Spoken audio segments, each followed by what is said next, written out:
Hello friends, Henry Flowers here, Powerful Living Outreach Ministry. Thank you for joining us today. I have a very special guest and I think you will enjoy this interview today.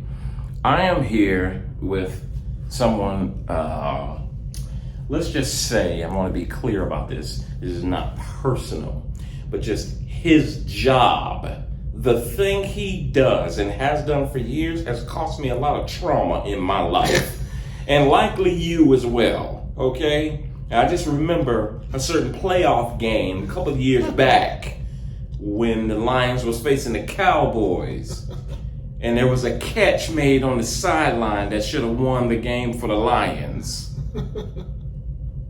And then here come the stripes, here come the zebras. They talking about it was not a catch, and all of us could see very clearly. Stevie Wonder could have seen that was a catch.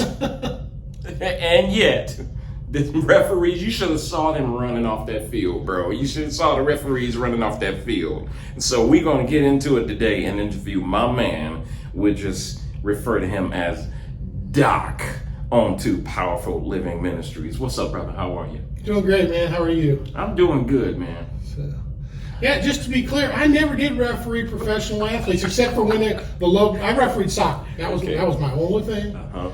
And the professionals that played like Division II here in the pro would come and play like an indoor stuff. I'd referee them, and I knew a lot of those guys. And at one time, used to practice at that level with them when I was in high school and college. But yeah, it was a lot of fun. So you refereed pro soccer? No, not professional league soccer necessarily. I was a professional in the standpoint that I made money doing it. Gotcha. And I refereed guys that played professional when they came and played amateur. Gotcha. They came played on a Sunday team bringing it down. Or going to an indoor team or something. I knew a lot of those guys for refereeing them like that too. So, and that was fun. Those guys you love to beat each other up. They just want to play. They'll roughhouse it. Forget the fun. We don't want to hear nothing about no fun. That was the fun. They just take them around and swing. Oh, that part, I'm sure it was fun. So let's jump in right quick. Tell me about your worst moment as a referee. Worst moment as a referee? Worst moment, worst situation. A couple of times, high school playoffs, Ohio high school playoffs, had to be escorted off the field because the crowd was so rowdy. They wanted me. They were coming after you. I can think, and they both got kind of out in the country when they weren't real savvy to soccer, when it was kind of a new thing for them. So it was interesting. Tell me about it. But the call, one call or a bunch of calls? Well, I want typically details. I'm here down, for the deets, y'all. It comes down to one massive one, but it usually escalates from small things.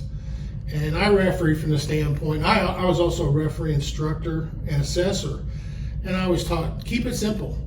Call the simple fouls in front of you early, the little ticky-tacky stuff. You do that, a lot of the stuff won't escalate into something big, usually. Sometimes you can't stop them. If you take care of it early. If you take care of it early and simple. So this is what they talk about, especially in basketball, where they talk about establish the rules, so to speak, or establish your referee style early on. And my style was talk to them too. A lot of guys, some guys didn't like it. Oh, don't talk to me. I said, man, let's talk to you or show you a yellow card or a red card. Would you rather me talk to you? Well, yeah, okay. Okay, so that was been a thing. I've heard that before. I'm just remembering an NBA moment where one of the superstars got mad because the ref wouldn't talk to him, and it blew up into a whole thing. So you're saying that goes a long way. It does. Treat them like people, and kind of. I played at a fairly high level, so I could kind of get in their head too and understand where they were coming from. When some guy just got absolutely whacked by somebody, and I decided to play advantages, man, I didn't blow the whistle because they were getting ready to go score. They'd get up screaming and hollering and cussing. Easy, man. You just had a great shot. I gave you advantage. Just break it down. Don't immediately jump to penalty. Just understand that the guy's man, he just got hurt. That stuff hurts when they kick you like that. Right. So you're okay with the conversation and talking about it. Just bring it down. Just be respectful. And we used to talk about it. Don't react to the emotion of the moment. Try and get the emotion back out of it and be understanding about it. In that moment where you're saying you guys had to be escorted off the field, was there any kind of talking going on, or they just wanted your head? Oh, the talking came to me, and I just kept my head down as best I could and went with the police. And where's your car? Over here. Oh, yeah. They escorted you all the way out to your car? Oh, sure. I mean, these people literally, I can think of 3 different matches where people literally were threatening to beat me in the parking lot or shoot me, and then none of that was going to happen. It was just an overreaction. Some of it was just high school kids. Some of it was just parents and grandparents who just too involved in this stuff emotionally. They take it too seriously. Oh, yes. Mm-hmm. Oh, yeah. So, the little kids, sometimes some of these parents are just over the top. It's like, let the kids alone. Let's just let the kids play. So you talking little pee-wee waterhead soccer where they run around and heads are still too heavy right now. I fully expected to be still doing that at this age, just walking around doing little under 8-year-olds where there's only one referee, and it's like it takes me 3 steps to get from one end to the other. Right. And the parents are out of control with these young kids. Sometimes the very youngest ones, usually they're all right, and they're over there drinking their coffee and babbling at each other, and the kids are just playing. Get a little bit older than that, where they're paying thousands of dollars a year for these kids to play. Parents get a little wound up. And, of course, they're telling every one of these kids and their parents they're going to be the next, World Cup player for the U.S. And, they're only like 6 years old. They're trying to judge these kids way before they're ready to be judged. All that pressure. Oh, God, yeah. And most of them couldn't spot a good player if they knew they were standing on one. Most of the parents. I can't think of her name. The girl from Cincinnati that plays on the national team for the women national team soccer. I can't think of her name. I read it. When she was 12 years old, I spotted her and asked what her name was. Down here on the east side, I remember doing that. I said, that kid's going to go somewhere. She's good. Knew she was going to be great. Yeah, she's not. She was just a natural. And my youngest brother was like that. Just a natural. Just could do things that far and above everybody else. So, yeah, interesting. How many other times have you been right about somebody?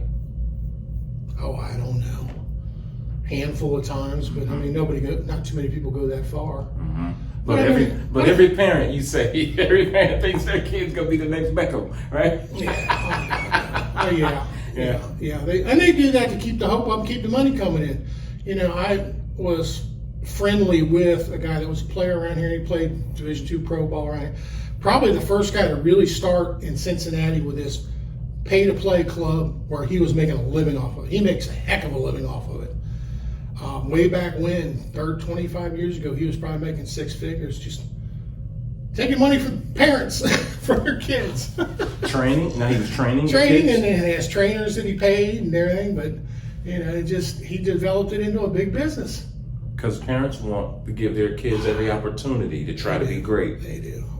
And he was there raking it in. Mm-hmm. Not that that's a bad thing, right? No, and I was talking to you before we started here. That it seems like every little decision I made in my life was not the right one. Way back when I was just out of high school into college, and I was coaching and refereeing. I stuck to the refereeing because that's where the money was at the time, and I enjoyed it. Well, it turned out coaching probably would have been a lot more lucrative. I'd probably still be doing that and making all kinds of money. Did you want to coach? I was coaching. I had a buddy of mine that coached up at Wilmington College, their women's program. This is soccer? Yes, and he invited me up to be an unofficial assistant coach. I'd be up there all the time working with him and the girls. And I mean, it's just a fabulous 4 years. 3 out of the 4 years, the kids went to nationals. Unfortunately, I couldn't go because I couldn't afford to pay my own way because I was in school and doing this and doing that. But and of course, Wilmington wouldn't cough up the money because I wasn't official. So you weren't on staff? No, it was just it was an invite. It was a volunteer thing, but the girls and my buddy they all treated me as if I was part of the team and everything. So it was fun. What stopped you from going into coaching? It just wasn't that big a deal at that point. It hadn't developed yet. Coaching wasn't. It was a volunteer thing, and I did a little bit of coaching, but there was money in refereeing. So you needed the money more than anything at that point. I don't know about needed, but a little greedy, No doubt. We all like money. Shock, right? I know it's a shock. We like money. Him too. We need money, The times I was unemployed, I lived refereeing. When I worked full time as a manufacturer's rep, when I got married, I was refereeing pretty much 7 days a week on top of working a regular job. I loved it. I'd go referee indoor, outdoor in the evening, Saturday, Sunday, all day long. Get paid to go out and exercise. Who else is going to pay you to exercise? Yeah. And I'm not talking chump change. I don't know what they're paying anymore, but I was doing some fairly high-end youth soccer, the competitive stuff. And for a center referee, they were paying, this is like 20 years ago, 25 years ago, they were paying as much as $100 for one match in the middle. I mean, you extrapolate that out to now, that's like $250. I'm sure they haven't been increasing it that fast. But for one match, and that's what, a 2-hour game? You got about 2 hours of time in it. It's 80, 90 minutes, plus a little bit of added time and preparation and a little bit of halftime. But yeah, I mean, you probably typically do a 2-pack where there was 2 games where one person would run the middle and run a line.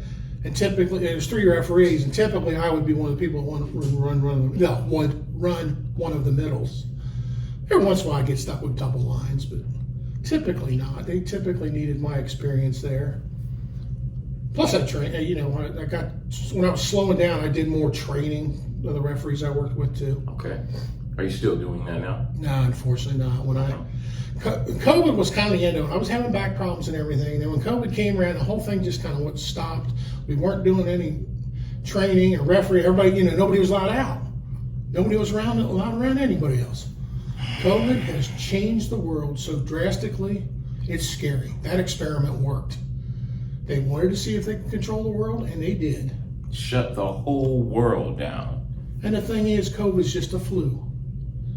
It was just a bad flu that we couldn't get under control fast enough. My biggest problem, one of them, was just that you couldn't get consistent information from people about it. There was no consensus about what actually is happening. How do we treat it, and what's the projection? What do we do? This mask versus that mask, and you're saying you were right in the middle of all of it. Unfortunately, our government at that time wasn't prepared for that. The people we had in place for these scientific positions were more political allies than they were scientific specialists. I believe now with this current administration, we have more people that are more scientific driven, even though people would disagree with me about RFK Jr. for one. Bobby, I think, is very intelligent and very, like Trump, is very inquisitive and looking for answers, but seeking answers to get some results. I think that's the kind of people we have in the CDC and other places now. I think we've got people that are trying to be transparent, talk to the public. Like you said, during COVID, we didn't get a whole lot of information, and we got a lot of contradictory information. So it was crazy. So COVID pretty much ended it for you as a referee? Yeah, I never really got back into it after that. Just combination of things. And like I said, about that time, I pretty much got bedridden with my bad back. And I've pretty much worked through that where I can move, but I can't trust it. I would love to go back to work as a manufacturer's rep or sales rep, but I can't. Every time I get out of a chair or off the bed in the morning or whatever, I don't know how well I'm going to be able to walk or if I can even stand up some days. I mean, I'll get up, my legs will be numb. It'll take me a little while to get going, so I can't guarantee somebody I could be somewhere first thing in the morning or whatever. I mean, the kind of rep I was a regional guy. I'd drive for a couple hours over to Indianapolis, go see 6 or 8 people during the day. I mean, today if I did that, I couldn't guarantee I could get out of my car.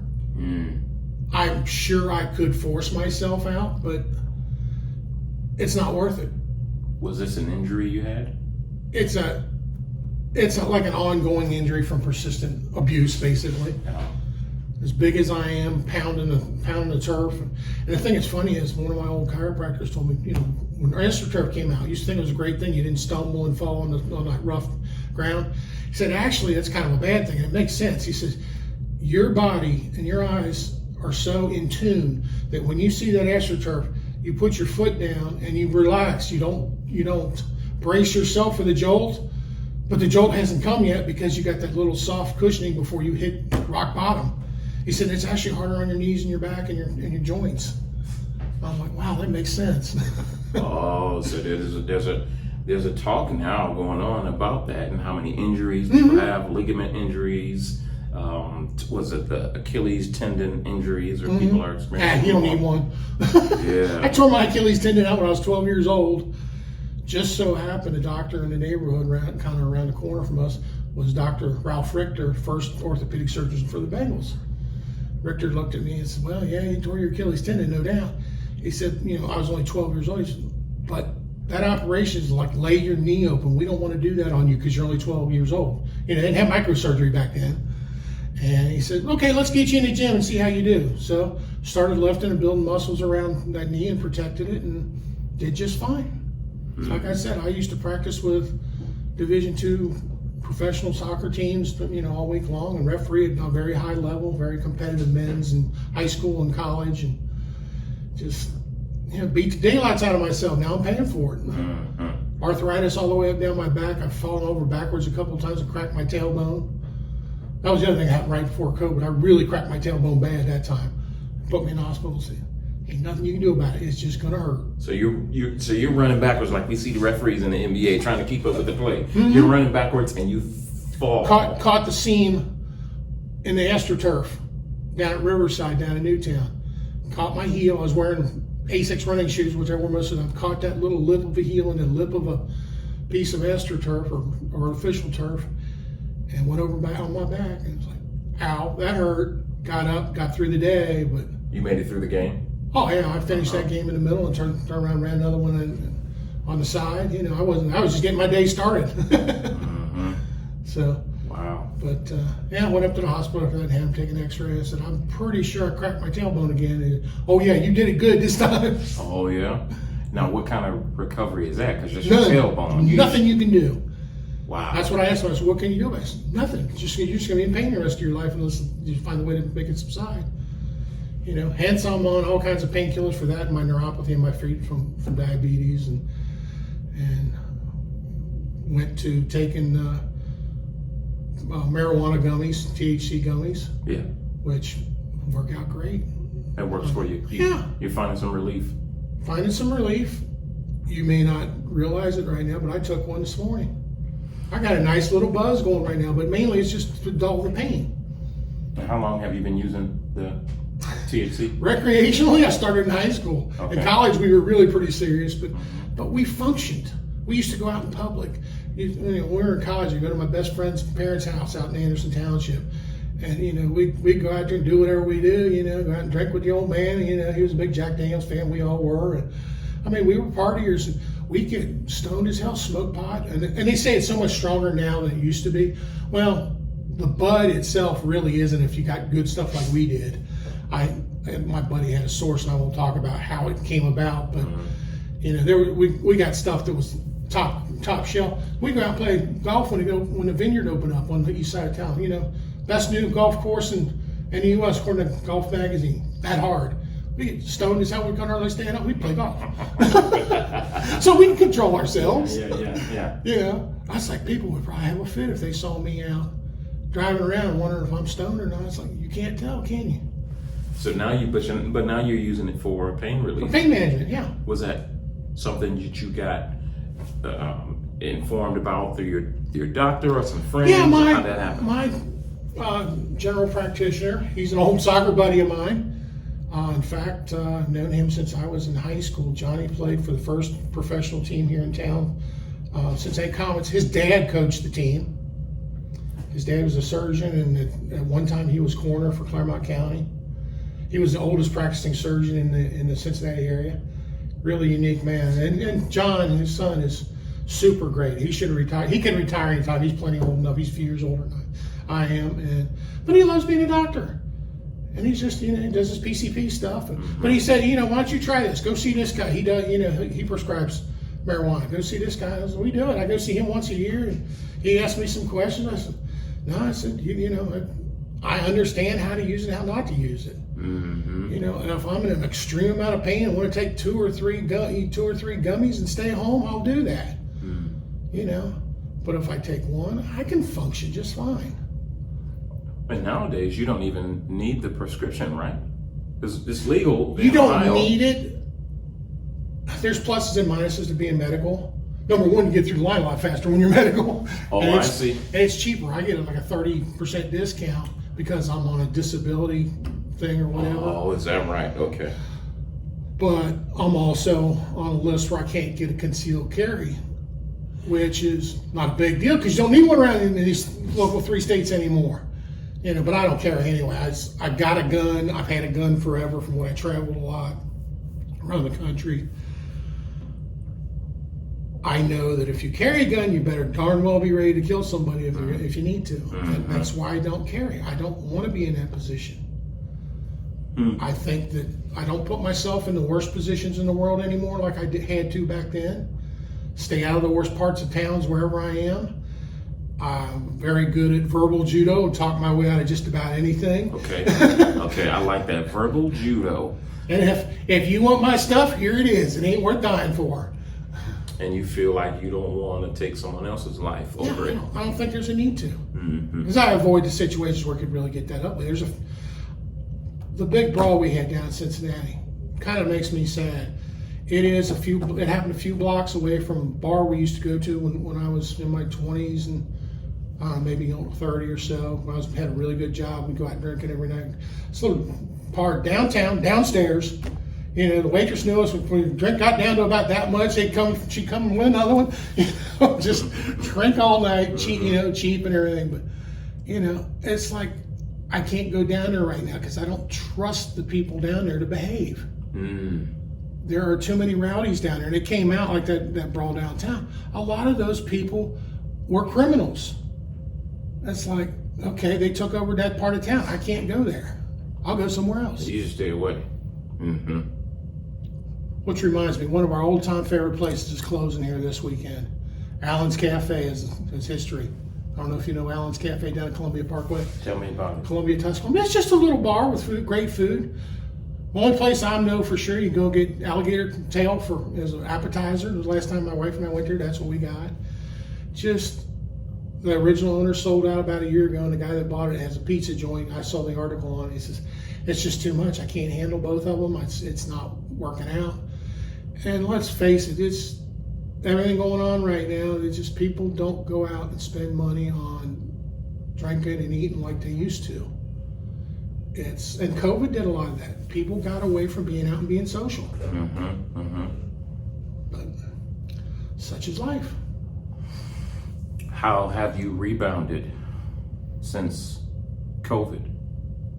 Fine. I just had to make an adjustment in my life about, my physical limitations. But other than that, great. So you're not refereeing? No, I don't referee anymore. Don't do the sales rep thing anymore.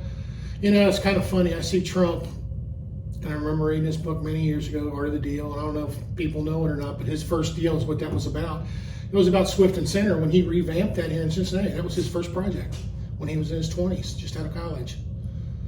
But I admire the man for being a deal maker. Dealt with people in New York City that dealt with him, so I kind of know of him. I feel like I almost know him personally, especially between the exposure that he gives himself nowadays. Yeah. He's in my house all the time because I always got Fox News on because they're always popping into the government. And I love it. I'm sorry to hear that. It's not so much that; it's the exposure to government and what's going on, and what's going on right now. It's sad. These guys can't figure out how to get along. Yeah. What the heck's going on? No, I'm with you. So this past Monday was when I started listening to news and politics and those kind of things. I took a week off so last Monday was when I started again. I just had to. It's just too much of an inundation of just news after news after new report. You get to the point where you start feeling like you're, questioning, why am I still here? Like, what's the point? All of this foolishness going on, everybody's doing evil, it's all getting reported. And then, Lord knows, you start getting into politics. Republicans versus Democrat, and they evil, and he's Hitler, and Jews, and Israel, and Russia. You just get inundated to the point where, man, it make you want to slap somebody. Maybe you slap yourself. Yeah, it does. I've learned how to taper that, and that's why I like Fox News. They don't take themselves too seriously. A lot of faith-based people there, so that's you and I have that in common. So and they work from that standpoint, and a lot of comedy in it. They'll tell you We are not a news organization. We are commentators. And I love to show Gutfeld at 10 o'clock at night. Okay. That's all I do is poke fun at everybody. Okay. You know, and it's just, and Greg Gutfeld, I like his theories, you know. I ain't calling nobody Hitler, nobody fascist, nothing like that. I'll call them fat, stupid, ugly. That's different. That's not going to get somebody shot. So be honest with us then. Are you conservative only, or do you listen to thoughts from the other side? I am an open-minded conservative. Okay. I'm conservative from the standpoint, from living in Cincinnati, one of the things I realized really quickly, it's a very conservative town overall. And the best part about that is the highs and lows in life, especially the economic, are never extreme around here, it seems like. Everything just kind of cruises along nice and even keeled. You know, not too many major crazy events.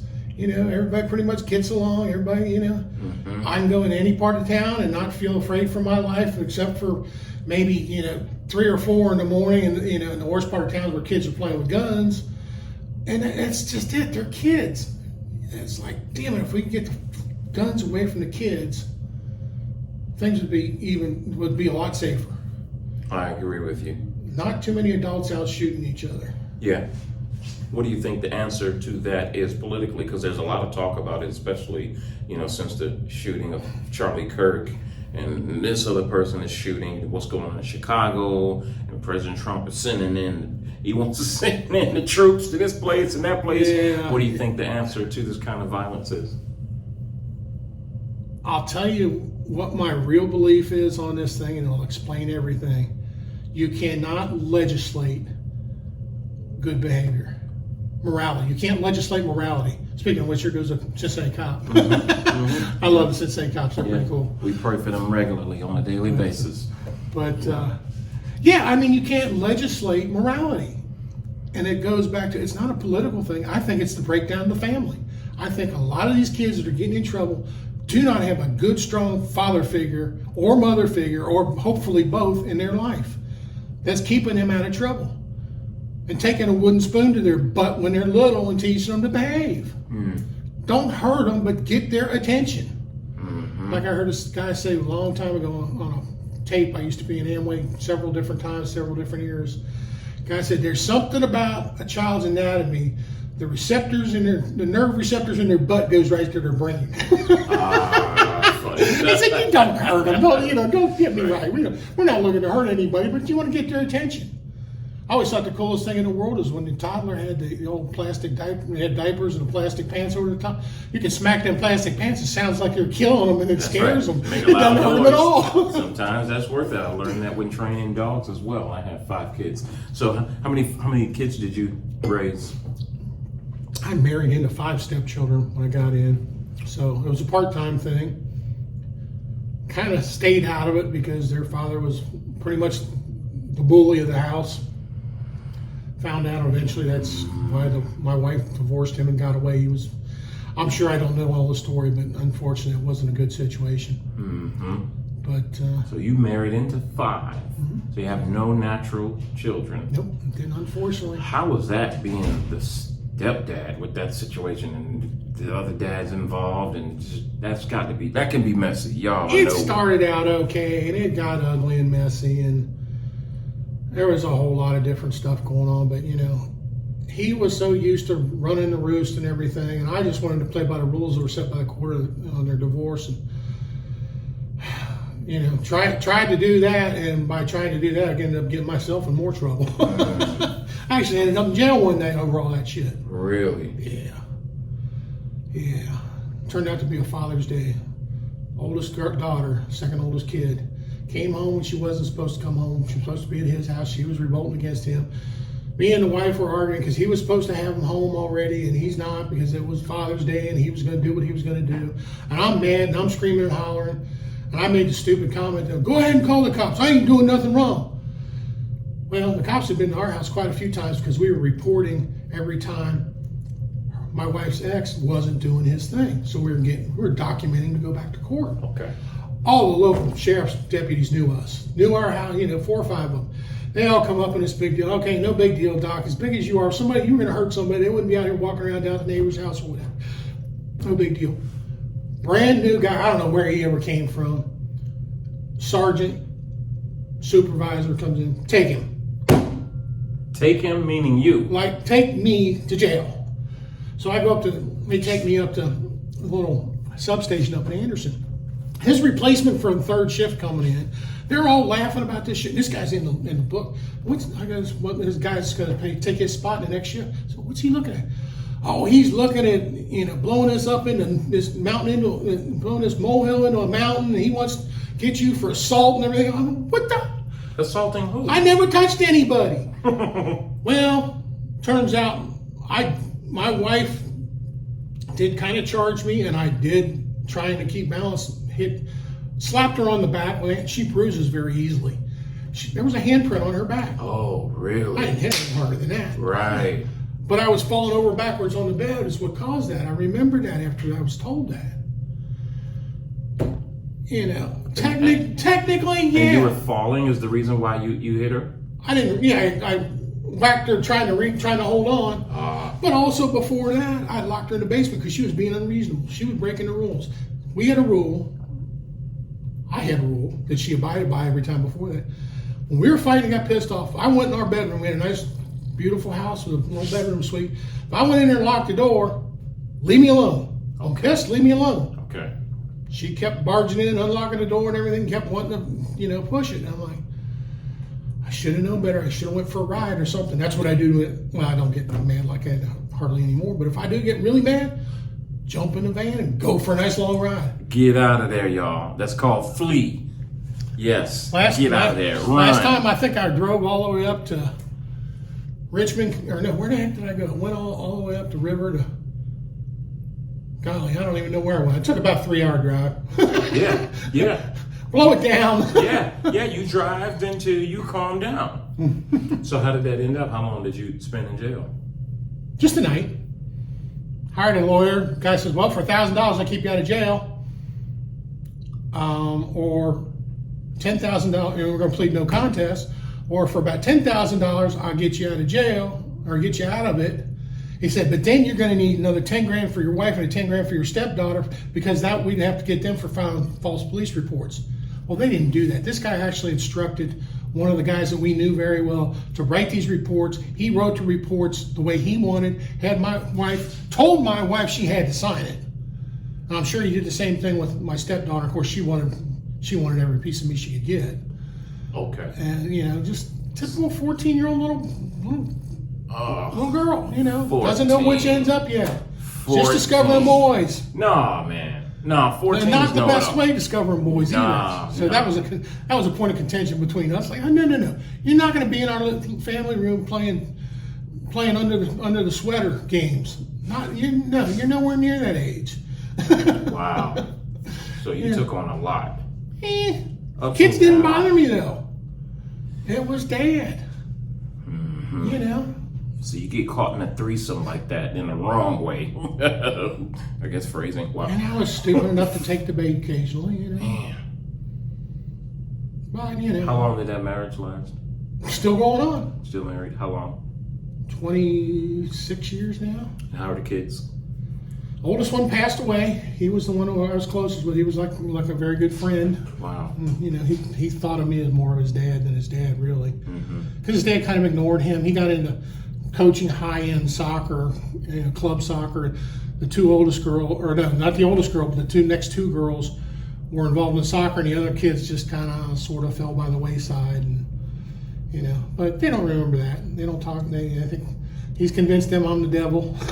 Oh, I see. Oh, So yeah. you're still a hated guy by the others. Oh, and those kids do not talk to their mother.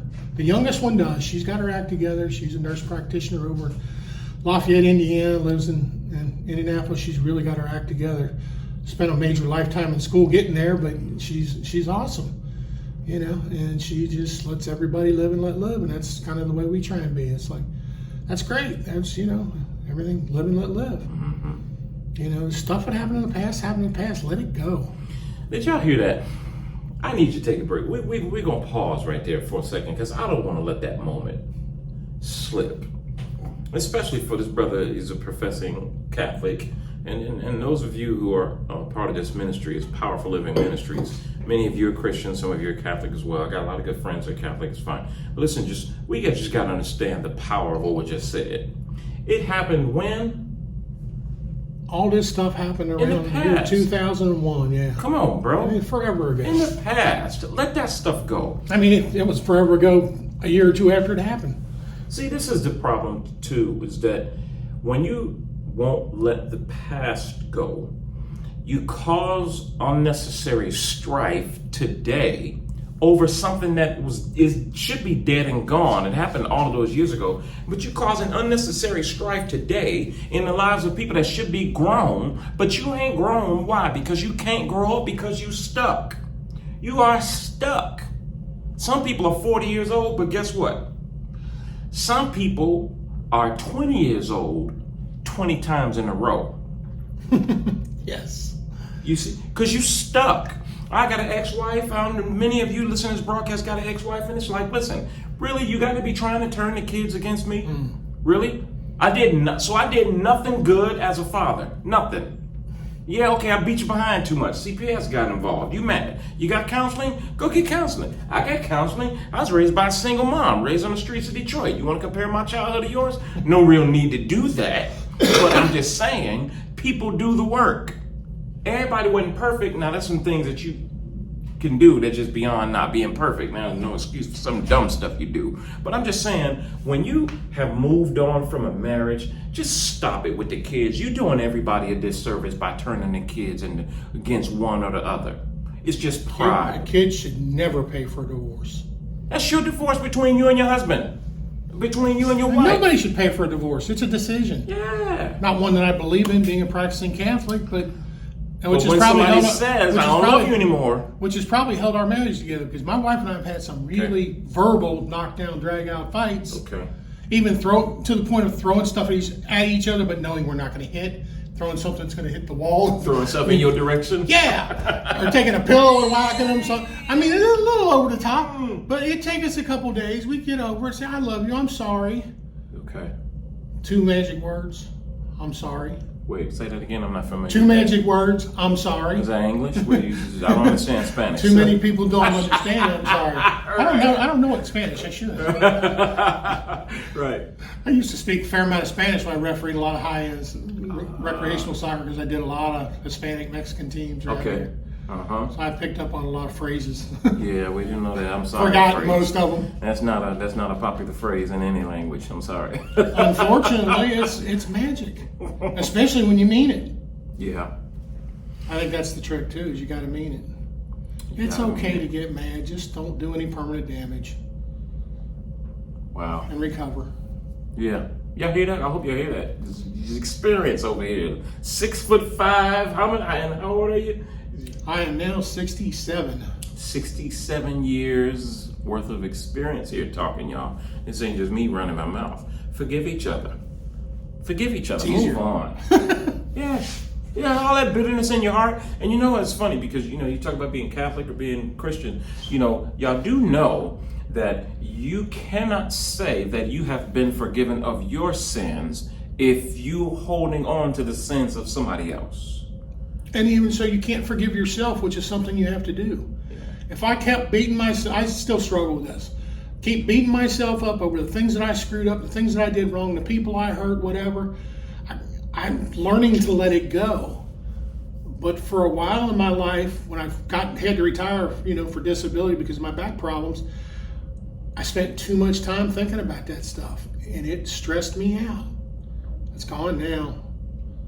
I shouldn't say it's gone. It's under control. Sure, I think about stuff. Wish I'd have did stuff better. Hey, I don't do it again. Yeah, good. That's the important part, because repentance is not just based upon what you say out of your mouth as an apology, but a repentant heart also means I go the other direction.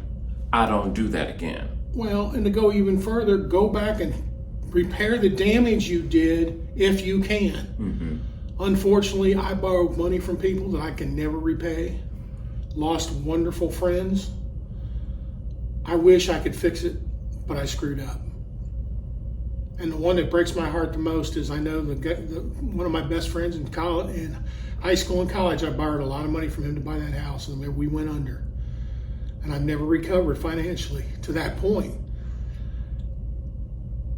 I think the thing that really was bad, that I got afraid to pick up the phone and call him and tell him what's going on. That's what made him the maddest, I believe.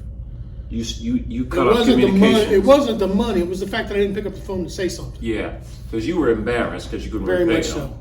And he was upset because he didn't hear nothing. Mm-hmm. And I had no clue how to recover. Still don't.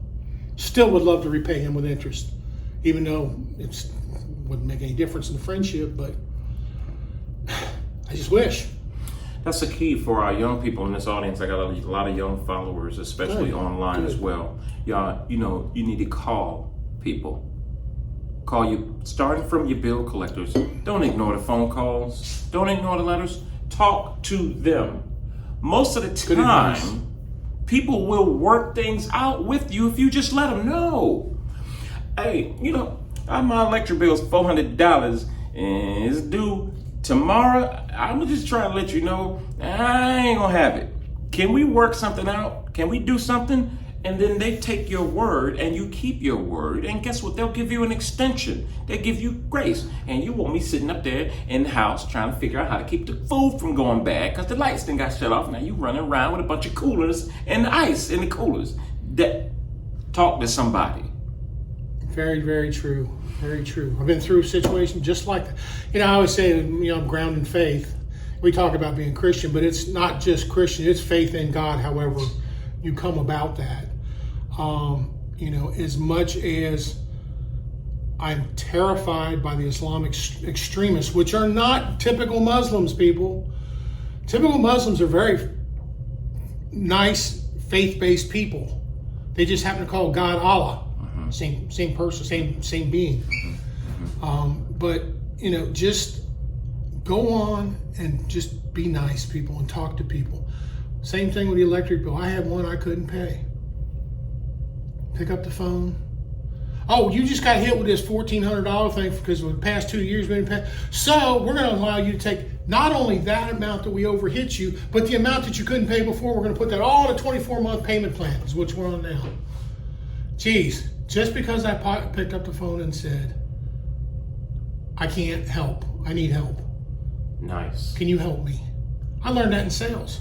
Used to do that with people. Hey, I need your help. It's amazing how people stop screaming and yelling or whatever. People want to help people. Yeah. That's human nature. No doubt. Let people's true human nature come out. Sure, there's a few people out there that aren't that way and aren't wired that way. Just try and keep distance from those people that are wired the wrong way. Yeah. That's all you can do. Yeah. If you distance yourself from the radicals, you'll distance yourself from the radical behaviors. Because most people are loving and understanding people. Yep. You know why? Because they've been there before. They've been there. I don't care who it is working at that place that you owe money. They've been down and out before. And if you share with them and just say, hey, listen, things are not going well right now. I got a situation going right now. Somebody owes me a significant amount of money. And my upset is not about what was damaged. My concern and my upset right now is that there's no communication. If you damage something of mine, why should I be calling you about it to find out how you're going to make it right? I shouldn't. It's called personal responsibility, right?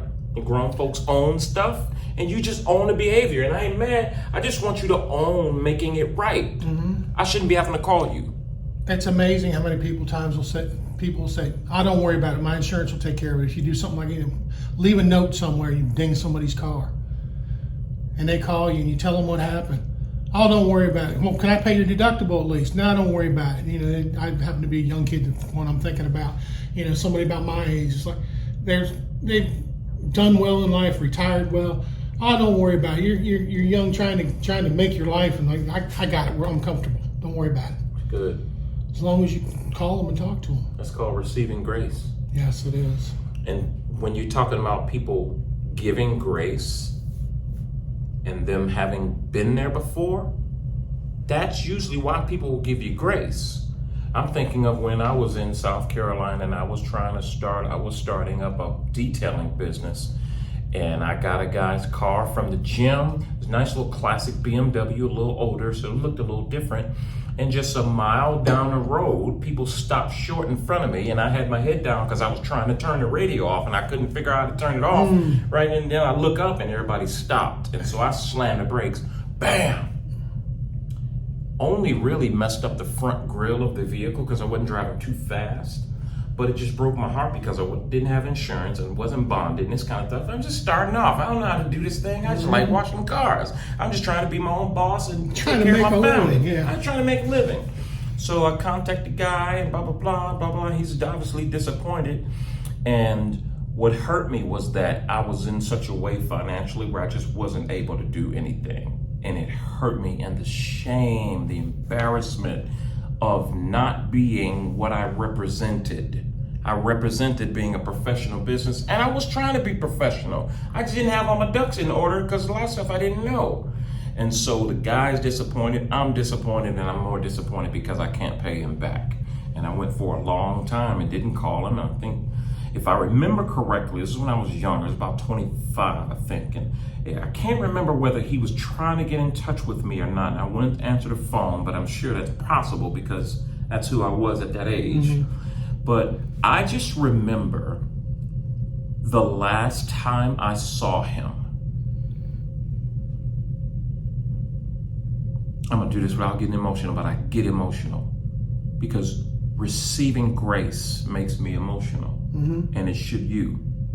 I saw him, it was random, walked up to him, and I mentioned the thing that I owed him, and I mentioned how sorry I was that I hadn't been able to pay.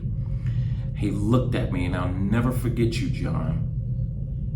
Henry, I've forgiven that, and blah, blah, blah, blah, blah. And he just moved on with the conversation. Isn't that amazing? And I said, what? I said, I didn't know what to say. I just said, thank you. And he just moved on with the conversation. Tell me how you are now, how you been, blah, blah, blah. That's grace. It is. That's grace. And so for me now, with this situation that I have right now, looking back on that, I'm prepared to extend the grace that I received with this guy who owes me and hasn't been in contact with me. Now I'm not gonna lie, I'm upset about it. I'm upset that he's not calling me. That's the part. Talk to him, y'all. They've been there. And you just never know how much grace you might receive if you just fess up and say, hey, I need help. I call it living in the Spirit. Yeah. We don't know how many people are living in the Spirit of God. Yeah. The Holy Trinity is real. The Spirit is everywhere. And most people have the Spirit within them one way or another. A lot of them don't know it. Yeah. A lot of them just don't know it. I was fortunate enough to be raised strict Catholic, so I don't know any different. I believe in God with every fiber of my being and don't necessarily believe in everything the church does. Not real great about going to church on Sunday like I should because I'm a dummy. Oh, you're the one. But you know what? God and I have a conversation almost all day long, every day. Yeah, yeah. And I think He understands where I'm coming from, I hope. And I do apologize to him for not being tough enough to do what I need to do, but hopefully God forgives me. I know He does. I shouldn't say hopefully. Good. There is forgiveness available. And forgiveness is always followed up by do right. Do right the next time. Do what you know you should be doing. Nobody's going to fault you for making a mistake.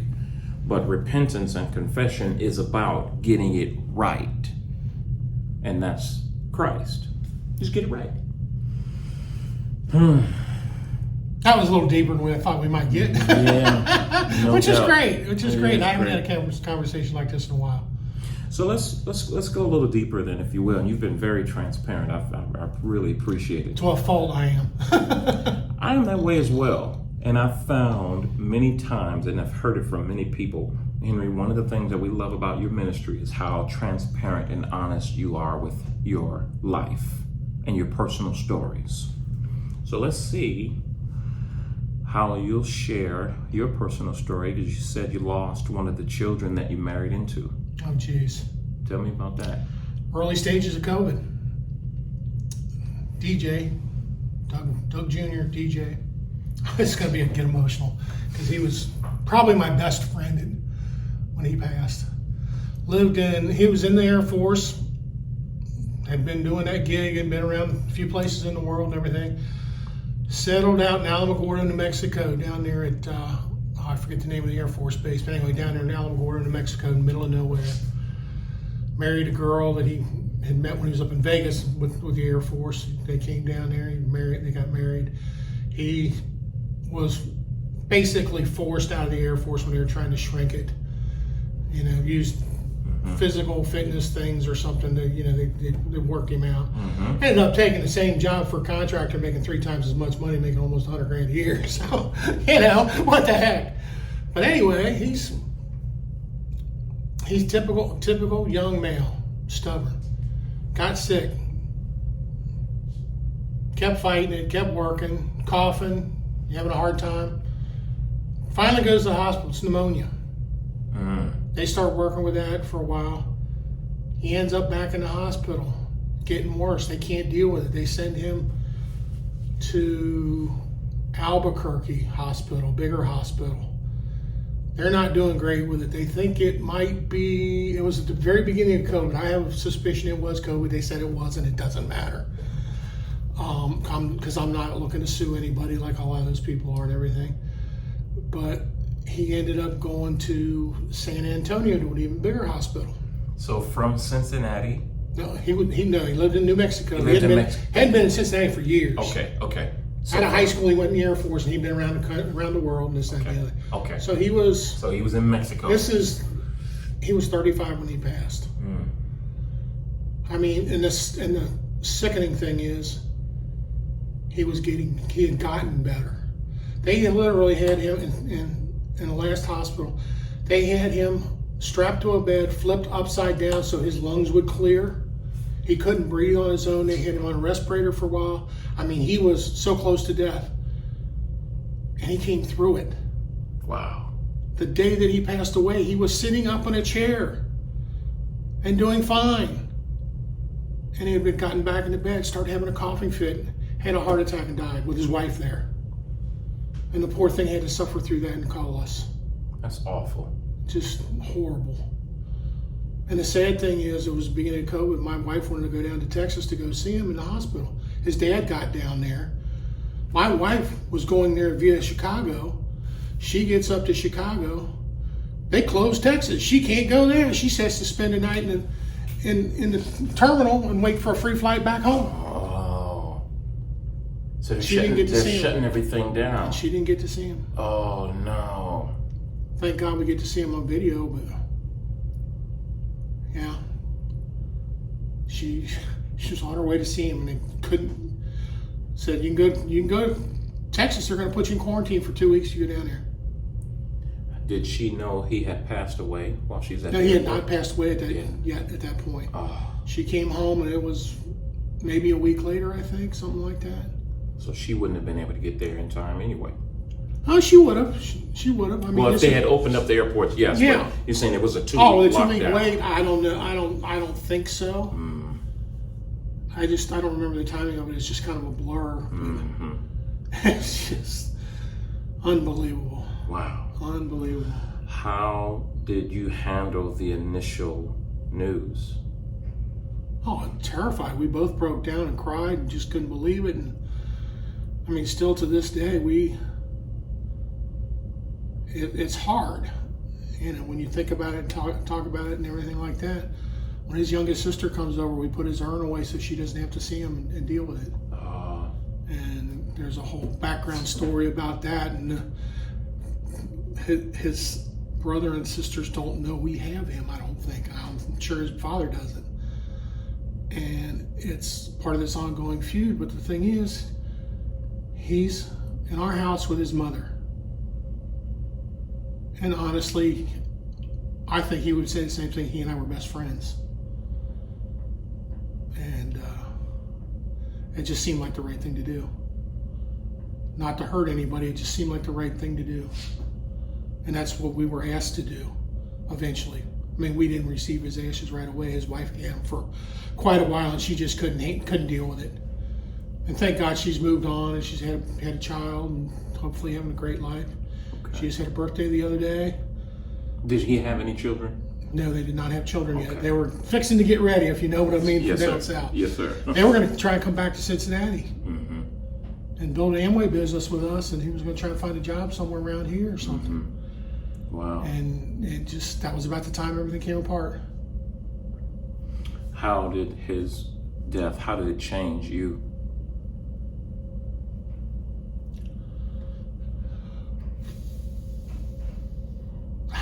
I mean, other than crushing me for a while, I don't know, it's just one of those events, when you lose people, you think about it and you count your blessings for the people in your life. I'm at the age where I've lost so many people who meant so much to me, aunts and uncles, parents, grandparents.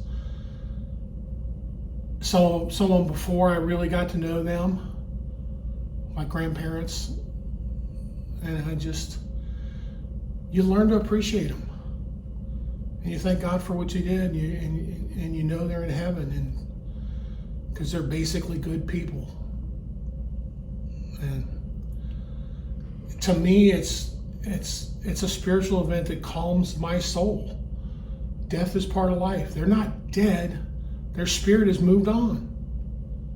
And if you believe that, you can deal with it. If you think they go to nothingness, God help you. Well, you probably don't have that either. But I love that. I mean, I don't know how else to put it. I love that. This, when we talk about, just the fact that this life is not it. There's a blessing in living your life that way. Is integrity, you mentioned it earlier, you can't legislate morality, but integrity shows up in my life because I read that book and the God who created me says, this is what love is. Love never fails. Love seeks the truth. We're talking about good character, good behavior, integrity, right? Being loving toward other people. These are the things, these morals that we call them, these are instructions, right? And rules for life that we get from the Almighty God. And so if you have a belief that says there is no God, then for me, it's like, well, are there any rules? Like, what's the point of living? You're just living and then you just die and that's it? Well, thankfully, a lot of people still believe in rules even if they don't know God. Sometimes that's just something that happened that they couldn't. That's like the thing that, in the Bible, it tells you need to know Jesus to get into heaven. And when I was in high school, I went to St. Xavier High School, Jesuit Catholic high school. Very thought-provoking, the Jesuits. Very questioning. Kind of an offshoot group of priests and brothers that question things. And one of the questions are, well, what if you're never exposed to God? What if you're one of these people that lives in Mozambique or something, a tribe or something, and you're in the woods and you have no contact with anybody that knows anything about God? Well, they may have some idea of God anyway, but even if they don't, sure they can get to heaven if they're good people. That's built into human nature, I believe. I don't think basic human nature is evil. I really don't. I agree with you. I think we are sinful and prone to doing evil because of this. I equate it to a disease. Mm-hmm. It's like being born with something. Then more with AIDS, you can do nothing to get it, but you got it. Mm-hmm. Right? You can either take the treatment or you cannot. It's your choice. But there is a cure for sin nature. And his name is Jesus Christ. And the first step of that is being baptized. Yeah. If you believe that that's what you need to do, you need to do it because that's what forgives you of original sin. In the Catholic Church, I know it's very true, and a lot of Christian religions, I know they believe that. And it's in the Bible. So if you need to lift a weight off of your shoulders and you haven't been baptized and you believe, and you're a Christian, you believe in Jesus and God, do that. You might be surprised what a big deal it is. Yeah. You heard it from Doc. He said it. So let's change direction here as we get. Didn't mean to get so spiritual. I don't do that as a habit, but I try to live that way. And yeah, it's fun to talk about. I agree with what's really in your heart. Yeah, and I appreciate you being transparent because we have no notes. So if I do an interview, I just don't send questions early because I think people being organic and transparent is the best way to interview and get to know you. So I appreciate it's the best way to live. Yeah, I agree. Live and let live. So let people know you're human.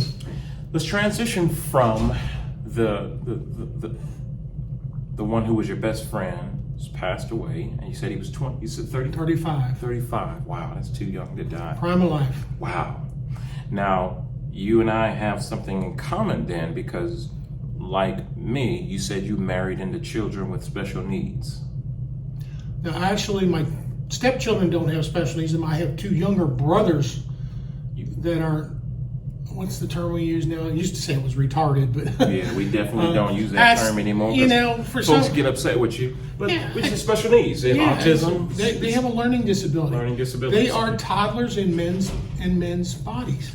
One's a little more active than the other. I mean, it's kind of weird. Are you a part of their lives? They live with us. They live with you still. They live with my wife and I. And how because old when my are they? dad passed away, I told Dad, I said, "Well, take care of him." Wow. My older brother was supposed to do that. Unfortunately, he passed away. That's a whole nother story. Yeah. So how old are they? Let's see. They are, what year is it? Jack is going to be 60 on Monday, and Gregory is 59. His birthday was in June. They're about a year and a half apart. Wow. 59 and 60. Developmentally challenged was the term I was looking for, is what they are. Okay. That's the PC thing. Yeah. But I mean, How's their life? Are they working? Are they capable? No. I mean, the one can work. He's worked fast food and just cleaning up, and can't comprehend money very well. Okay. Doesn't like to read. He's very dyslexic. That's his biggest problem. He is so dyslexic. You tell him right, he'll go left and right, and it's funny. Just his common sense decisions. You give him two choices on how to do something, he'll pick the hardest way every time. Oh. I mean, it's like watching a toddler. It is. And he's hyperactive, and the other one is very low active. It's like, wake up, Jack. Come on. Let's get with the program. Don't act like you're dead. How is that waking up every day knowing that you got to take care of two grown folks? They're self-sufficient enough that it's easy. When I have my bad days, I've had some very bad days nowadays, where I just stay in bed and watch TV and let them have the big TV in the living room, and they check in. And Gregory, the younger one, is more functional. He'll warm up some hot dogs or brats or something. He likes to kind of make meals like that. Okay, so he can do some things. Oh, he's very capable. Good. He cuts the grass for us because my back, I can't really cut the grass. We bought him an electric mower, so it wasn't such a big deal. So now it's less complicated. Yeah. Because God love him. Somehow he could screw up a gas mower so fast. I don't know how he did it. Oh. And he had a hard time starting because he didn't quite understand it. He's hard on the equipment. I don't know if it's that, but not like I ever bought a new lawnmower. But okay. But I can't get it started. I go out there and fiddle with it and get it started. And it's like he just couldn't comprehend the whole thing of, the choke and flooding the engine and this and that. And now we got the electric mower. Yeah. And it's just plug it in and go. And much simpler. when it runs out, we plug it in. Unfortunately, I bought a cheap one that came out of China, and I can't find another battery for less than $100. I think I only paid $200 for the whole mess to start with. Really? Wow. So they can do some things. He's cutting the grass. Yeah, He's cooking. the other one's in charge of doing the recycling. He can break down the boxes and put the recycling in the cans and everything in the can, and that's his job. And he takes care of taking the dogs out in the backyard and picking up the poop. Wow. The one that's a little bit slower, it gets him out walking around. And, And he's lost a lot of weight since they've been with us. I think they've been with us about 8 years now. Now, are they on Social Security? Are Yes. you getting any kind of compensation? Yeah, they've been on Social Security pretty much their entire life. Great. And of course, I have been since I was like 58 because of my injury. And of course, I'm officially retired according to Social Security now. Good. So, So you got some financial help with the guys, at least. and the wife does pretty good working down there where she works. We do okay. Unfortunately, we've never been able to put it together enough to buy a house. I'd still like to find a way to do that. I'm trying to work on that, but it's a shame to keep paying rent. I mean, we've been paying rent forever. I mean, basically, the house we were in, we bought it, but we didn't. It just Gotcha. yeah, it's an ugly situation not allowed to happen, and another one just whoever was wrong, let it go. Yeah. I think it was both me and our sort of landlord, whatever. I don't know. We sort of bought the house, and we sort of didn't. We didn't legally. I know that. That was my fault. Gotcha. I see. So anyway, Well, maybe the interest rates will come down some, and we'll be able to be in a better position economically. down payment's the deal. No we're just doubt, gonna it go on. always is. That's one of the benefits that I see is clearly one of the best benefits of my service. 4 years in the Navy Oh, bingo. gets you not I'm going to say GI Bill, not a GI Bill, but veterans. It is GI Bill. Yeah, Veterans Administration, you get to be able to buy a home with no down payment. Our second, And listen, that makes all the difference. yeah, 3 of our kids went in. The second one was in the Navy. Served on USS Ashland.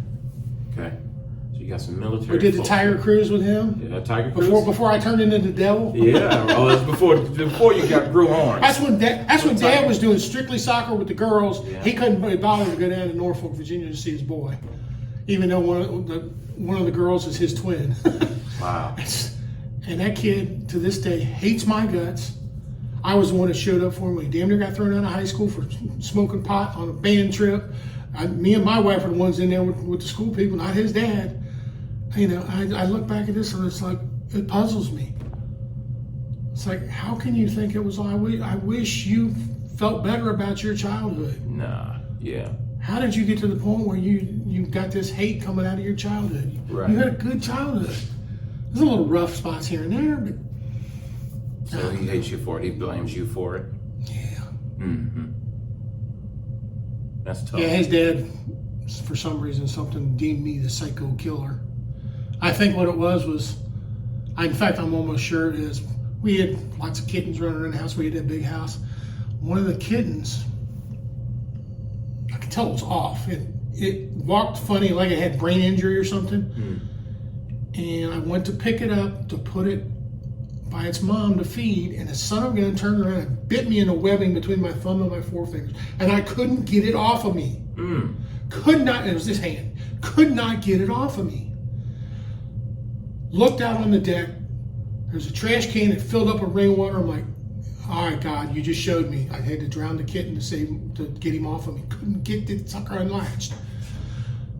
That's where the name came from. But it turned out I damn near died from what they call cat scratch fever. I had a big lump on the inside of my lymph node of my arm that had to be operated on a couple of times. They finally got it cleared out. But wow. From that I'm a psycho killer. I mean, I'm sorry. It's just one of those things in life. Didn't live on a farm, but I was brought up around farm people.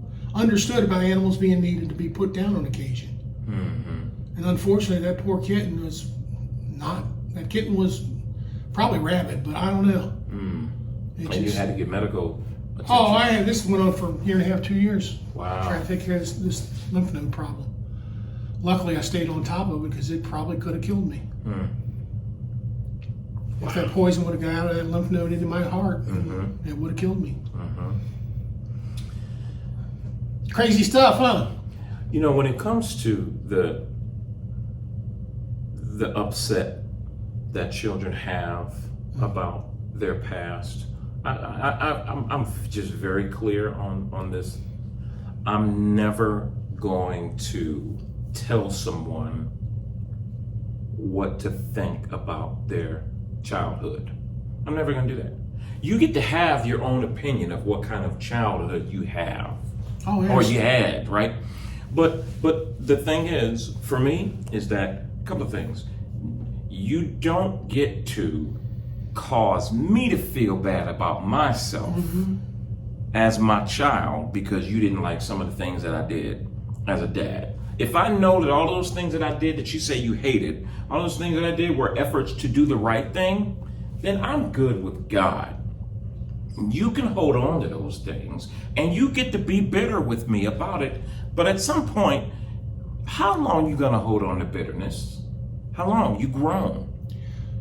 You know, and that's absolutely true. And I mean, somebody may be sitting here looking at me and say, man, this guy just whines.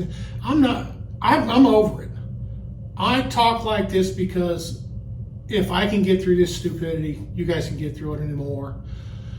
But the only thing that breaks my heart about this whole thing is there are 3 children, grown adults, children, grandchildren, that don't know their mother, grandmother any longer. They've substituted their mother with their stepmother.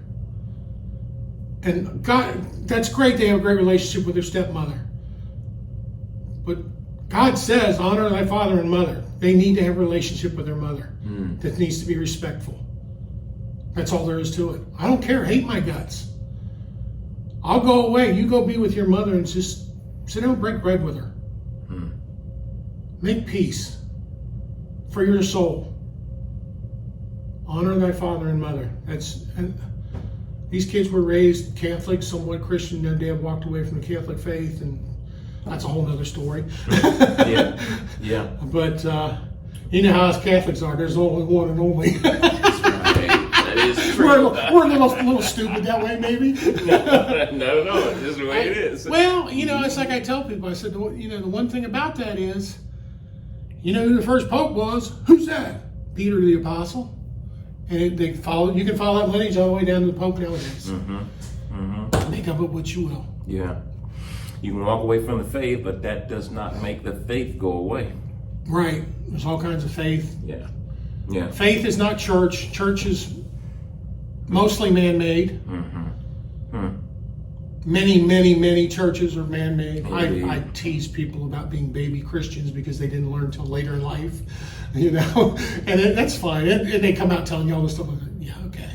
I remember a good friend of mine went to public school, fraternity brother. He took some classes at Xavier University, took a theology class. He was always trying to lay this stuff on me.